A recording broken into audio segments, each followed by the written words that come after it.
Добрый день, дорогие подписчики и зрители канала. Вспомнить все. Был такой фильм с Арнольдом Шварценеггером про Марс. Теперь представим ситуацию некую. Вы по телевидению видите знаменитого артиста. Вы хорошо его знаете и знаете фильмы, но провал. В кладовых памяти пусто и темно. Если это происходит иногда, то страшного нет. Но если это часто, то повод задуматься о том, что делать с памятью. С течением лет мозг работает уже хуже, но его можно попросить, чтобы он лучше справлялся со своими обязанностями. Интернет, конечно, может помочь с именем актера, который вы никак не можете вспомнить. Но сейчас, в наш стремительный век и на время, есть так называемая цифровая амнезия. Вы забываете информацию, потому что всецело полагаетесь на наши гаджеты.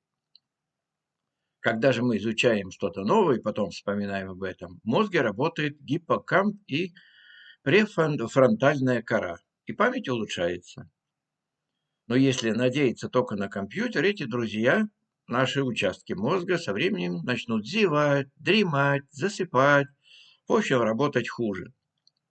Мы не раз отмечали, что качественный сон– залог здоровья, в том числе и психического.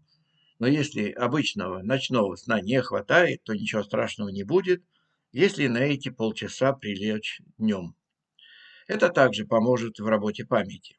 Следующий пунктик– занятие спортом. Мы тоже об этом не раз говорили. Когда вы двигаетесь, то кровь активно циркулирует по сосудам, и, стало быть, мозг работает намного лучше. В крови много кислорода, много полезных элементов для мозга. Даже самая небольшая тренировка может улучшить память.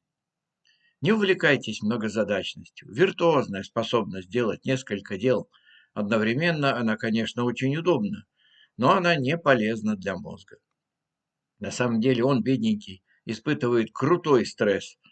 Из-за него совершается больше ошибок. Например, 4-секундное отвлечение на СМС в телефоне, и вероятность ошибки увеличивается в 3 раза.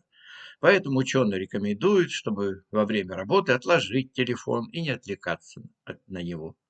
Меньше одиночества. Наука показывает, что одиночество очень плохо влияет на мозг, и виной всему тот же стресс, который не осознается в данном случае. Это не значит, что срочно надо переехать в коммуналку с 5 соседями. Достаточно просто большего общения с людьми.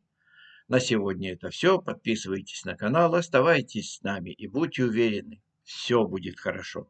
Вот увидите.